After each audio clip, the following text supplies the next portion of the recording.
E a gente vai conversar agora com o Diego Tanajura. Ele é biomédico e doutor em patologia e professor da Universidade de Sergipe. Diego, seja bem-vindo ao ESE Notícias. Ô, Gabriel, muito obrigado pelo convite para a gente bater esse papo aqui sobre vacinas.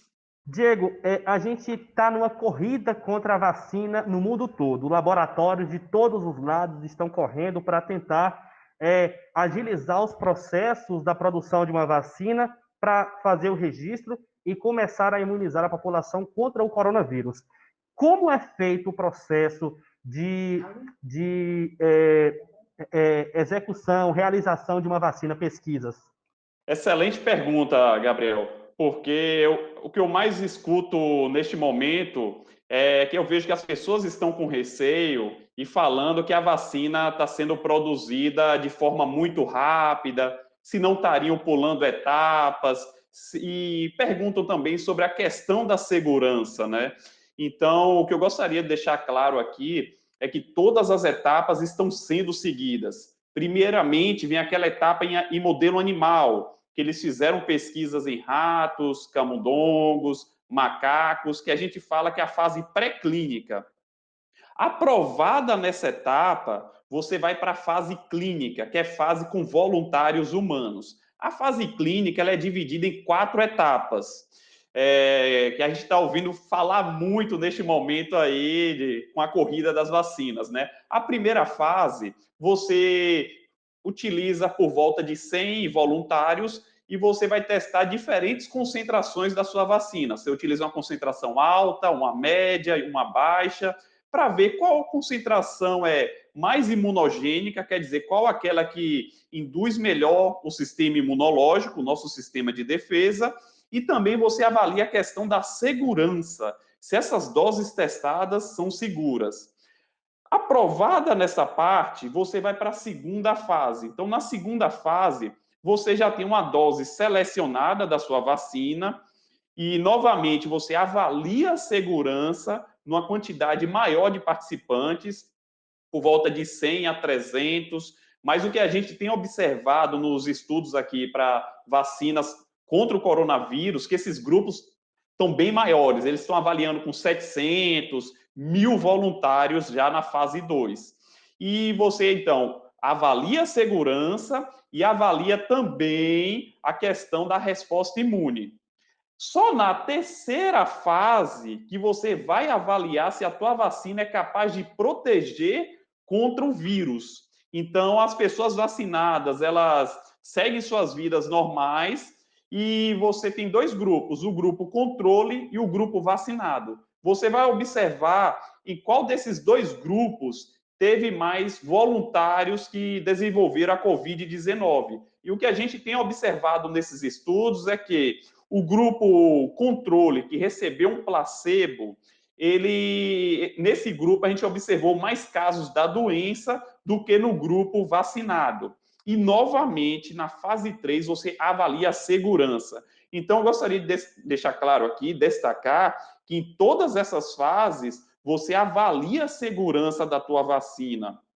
Aprovado na fase 3, a tua vacina já pode ser aplicada na população e ela entra na fase 4, que é a fase de farmacovigilância, no qual você acompanha as pessoas que estão tomando a vacina para ver se elas vão ter alguma reação ou não. Mas quando já é aprovado na fase 3, você já pode usar essa vacina, depois que a Anvisa libera, né? Você já pode utilizar ela na população de uma forma geral.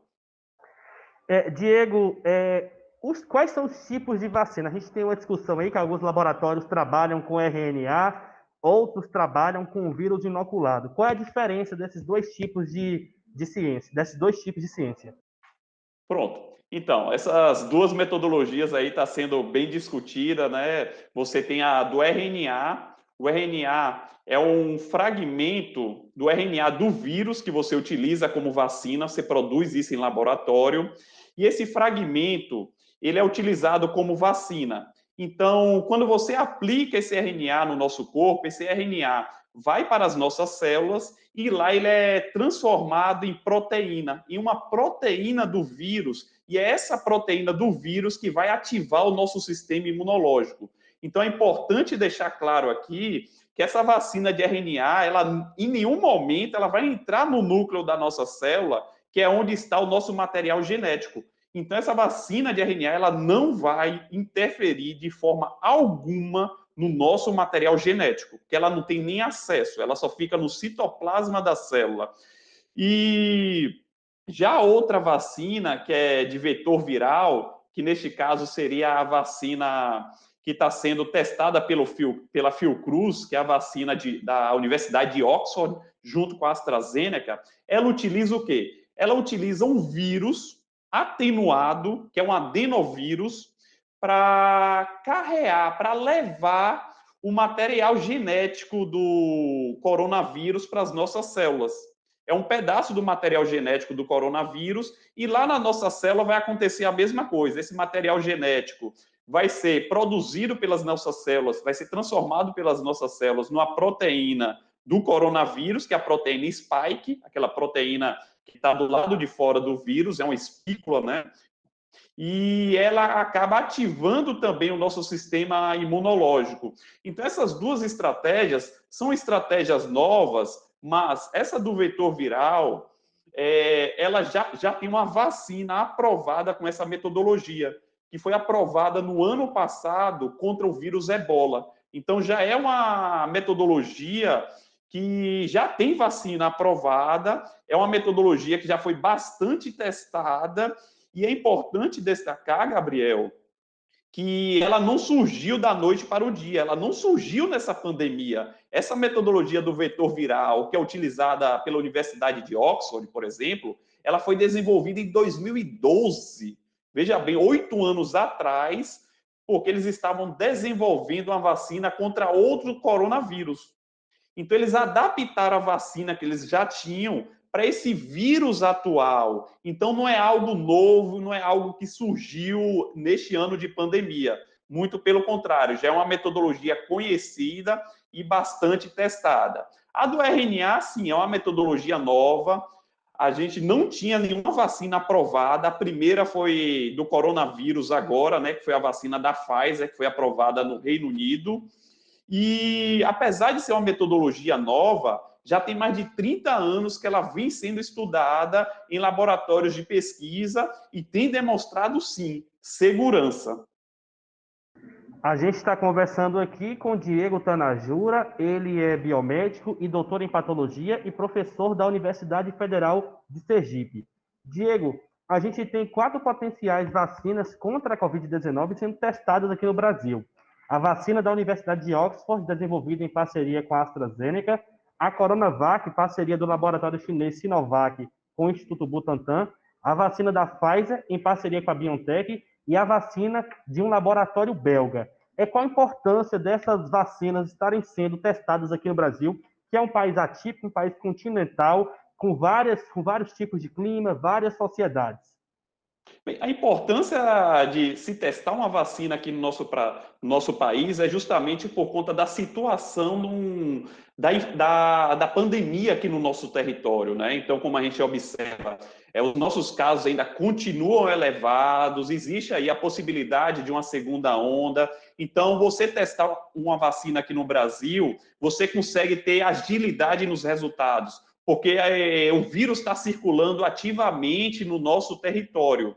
E a questão de você também testar é justamente o quê? Facilita os acordos de negociação. Quando você tem uma vacina sendo testada no teu território, como, por exemplo, vamos pegar a da Pfizer.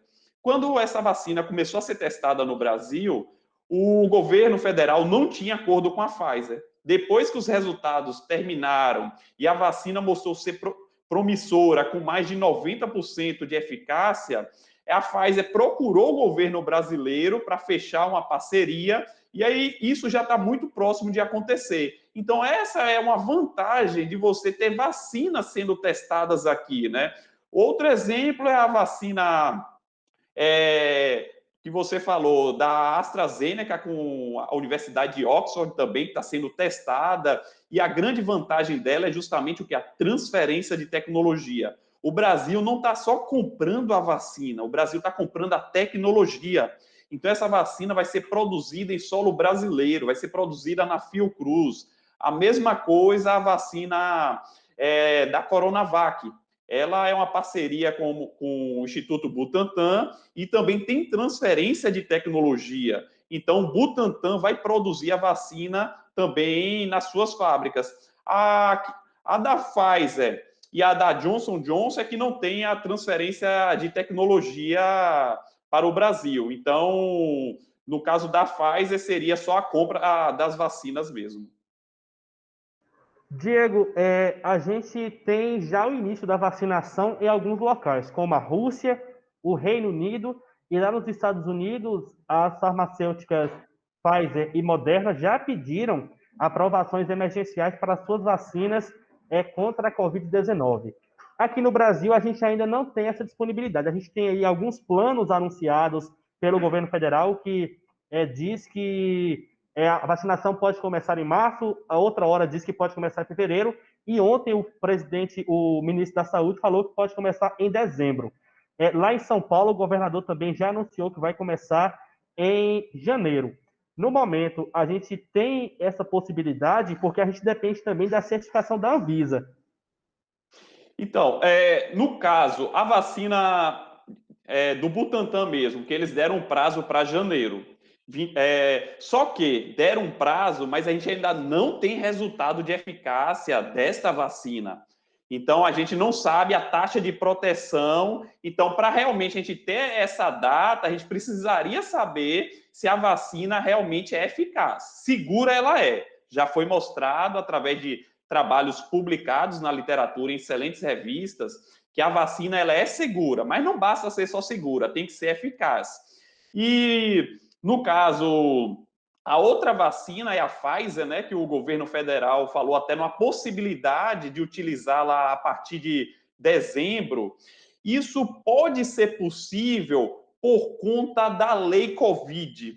Esta lei, que eu acho que foi de fevereiro, ela diz o seguinte: fala que qualquer vacina aprovada em 4 outros países, que é Japão, Estados Unidos, na região da Europa e na China, a Anvisa tem 72 horas para aprovar essa vacina também no nosso território. Então, isso dá uma pressão maior na Anvisa para que ela acelere esse processo de aprovação de uma vacina com base na aprovação por outras grandes agências regulatórias.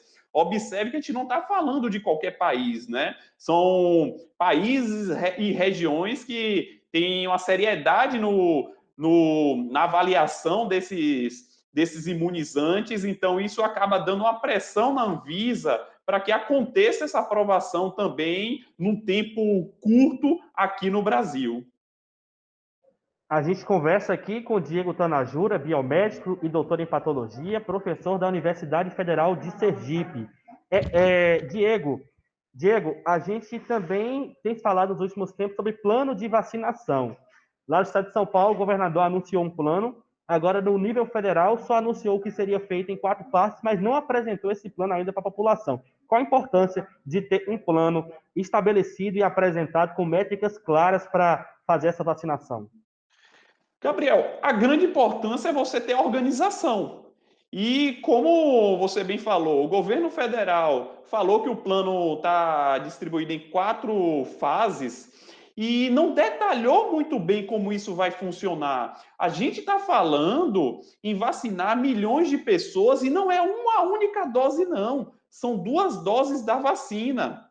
Então, a depender da vacina que você utilize, você vai ter que recrutar todas essas pessoas novamente daqui 15 dias, 21 dias, para receber o reforço da vacina. Então, é algo assim que o governo federal deveria ter uma celeridade maior com esses planejamentos, em divulgar também esses planejamentos, para que a nossa comunidade científica, os profissionais da saúde, dê suas sugestões e opiniões com base nesses planos, né? A grande preocupação também vem por conta dos insumos, de vacinas, agulhas, como é que vai ser isso? Porque as fábricas estão pressionando o governo desde o meio do ano. perguntando, vem cá, como é que vai ficar isso? Vocês vão querer quanto de material? E o governo só se pronunciou agora, em dezembro. Então, o governo sabia que ia precisar vacinar sua população em 2021. Os cientistas já falaram que a gente ia ter uma vacina eficaz desde o início da pandemia. O que precisava era realmente a questão de organização. Organização para você dar um pouco mais de tranquilidade para a população, que neste momento de pandemia estão aflitos por uma vacina que consiga diminuir o número de casos, o número de mortes, para a gente poder ter aquele retorno aos poucos à nossa vida mais próxima do normal, né? Então, é aí que está a importância de você fazer um bom plano, fazer com antecedência para se preparar. A gente sabe que o Brasil é referência em vacinação, mas nós estamos falando em vacinar praticamente toda a população em 2 doses da vacina num tempo muito curto. Então, por isso que a organização e o planejamento é essencial, e esse plano precisa ser já publicizado desde ontem, né? Para ontem isso aí. Você falou sobre falta de organização. Dá para a gente considerar que o governo dormiu no ponto? E também, o quanto as influências políticas interferiram nesse processo? Porque durante a pandemia nós tivemos 3 ministros da saúde. Primeiro foi Luiz Henrique Mandetta, que foi demitido em abril, e depois o Nelson Teich, que ficou menos de um mês no cargo. Então, teve muita interferência política, né? Principalmente na gestão do Ministério da Saúde. A gente fica com receio de ter essa interferência política também na Anvisa. A gente observa essa briga política, governo federal, governo de São Paulo, os dois brigando para ver quem consegue liberar primeiro uma vacina. E o único prejudicado nisso tudo é a população. É a população que fica refém desses dois brigando aí por suas vacinas, e a gente já observa uma polarização, falando, se eu apoio o político tal, eu não vou vacinar com tal vacina. Então, as pessoas já começam a ficar, a ter uma certa desconfiança em cima das vacinas, por conta de alguns líderes políticos falando, olha, não tome essa vacina, porque essa vacina é do país tal, ou essa vacina não foi testada direito. Então, é uma irresponsabilidade muito grande quando você tem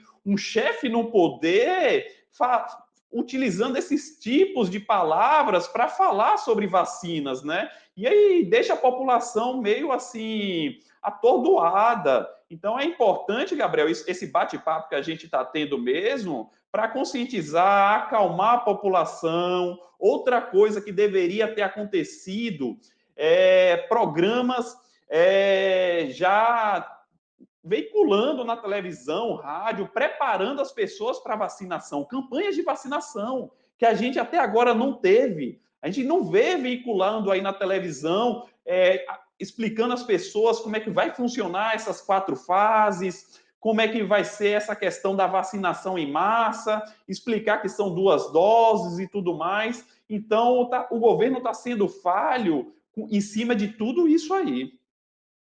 Diego, já encaminhando aqui para o final da entrevista, você falou sobre essa briga política, essa briga entre grupos, eu não vou tomar vacina desse porque quem fez foi determinado governador, eu não vou tomar essa vacina porque é do presidente. A gente também tem visto uma enxurrada de fake news nas redes sociais. Então, é importante a gente destacar a importância de se vacinar, porque, como você bem falou, o Brasil é referência em vacinação e nós temos 2 institutos aqui no Brasil que são referências mundiais, o Butantan e a Fiocruz. Então, é importante massificar isso sobre a importância das pessoas irem se vacinar para se protegerem contra essa doença. Bem colocado, Gabriel. É importante a gente alertar o que as pessoas não devem ter receio de vacinar. Para a gente dar um basta, um fim nessa pandemia, diminuir o número de casos, de mortes, é importante a vacinação. Então, primeiramente, quem vai receber a vacina são os idosos, justamente por conta do risco mais elevado que eles têm de desenvolver a doença e acabar tendo a forma grave da doença e evoluir até a óbito, né? Então, é importante a gente conscientizar a população em cima disso. E o grande problema que a gente está observando agora é o quê? Com a aprovação das vacinas, a quantidade de fake news que está rolando aí nas redes sociais, né? Então, as pessoas que têm dúvida em relação às vacinas, tem sites confiáveis que você pode checar essas informações, basta dar um Google, não confie nessas correntes de WhatsApp, sempre desconfie quando a pessoa fala mal da vacina e não mostra nenhuma prova em cima disso. Então, uma mesmo que estava sendo veiculada, que estava falando que essas vacinas que estão sendo testadas no Brasil não foram aprovadas nem em testes pré-clínicos, em modelos animais, o que é uma inverdade. A gente tem artigos publicados em excelentes revistas mostrando que essas vacinas passaram por todas as etapas, nenhuma etapa foi pulada. É importante deixar isso muito claro, que os cientistas não pularam etapas e essas vacinas estão saindo no tempo recorde justamente porque a pandemia parou o mundo. Isso causa um prejuízo econômico muito grande. Quando você mexe no bolso, aí o que você observa? Grandes empresas financiando mesmo o desenvolvimento dessas vacinas. São mais de 200 vacinas sendo desenvolvidas.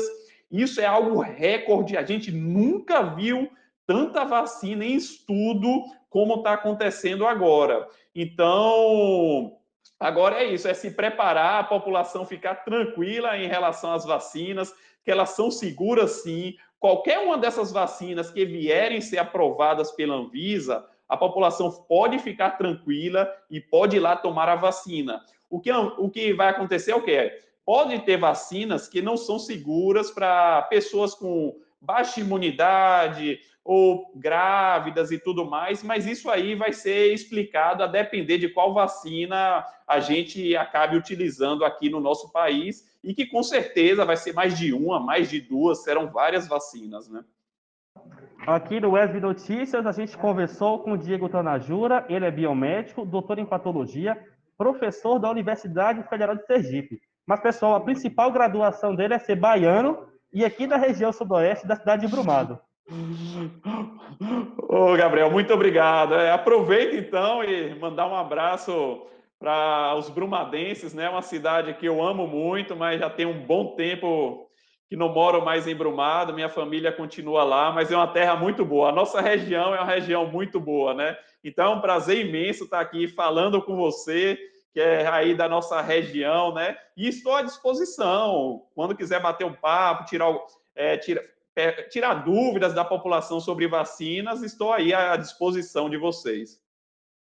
Diego, muito obrigado pela sua participação. Tchau, tchau.